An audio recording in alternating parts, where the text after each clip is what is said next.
ኦሮሚያ እሺ ማጅል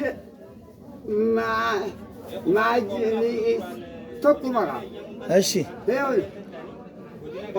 እንግሊዝ መጋስ ዳ ኤ ጋ ሳ ደገርሳ እሺ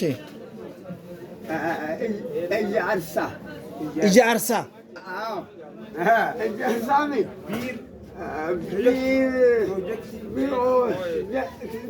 ፕሮጀክቲ አዎ አክልሉ حقا قبض بقى حقا خد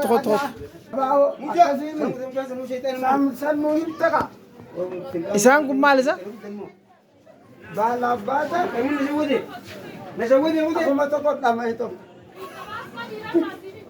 سبي تبا كل ما كذو محمد سعادة من ترى مولو غيرو أمارة فرد بسوا بيتا سرتي درجين سن سرتي برسي سبوا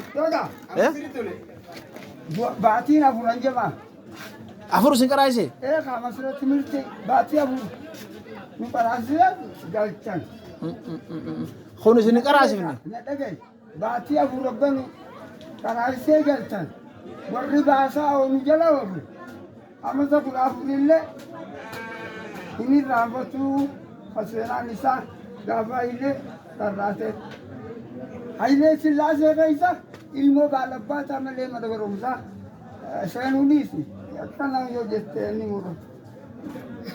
Amma garuu hundaa barata. Alhamdulillah. Dubbisuun beekan malee irratti. Akka taate sii galee. Maaliif dubbisuun beeknas ijoolleen ammaan tana hanga keetii kana dubbisuun beektu ijoolleen. Wanni akkasii fi afaan oromoo aqilaa gowwaa fakkaataa jedhe. Ka'amaarraa luunaa jeena fakkaata.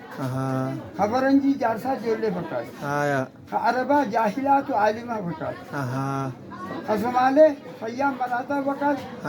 Nama tokkoof lama taanaan ganda fakkaata. Biyyiin kun.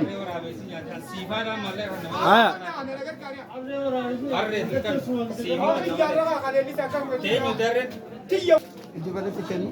Ijabana booda malee amantu. Afaan kaatti natti isina taraa. Jetteere. Wallaa. Si dubbitee tana natti tolee bara. Na dhageessaa. Arreellee eegee qabata. Ati jaa. Fuula beekana dura. Gumbootee kanaan.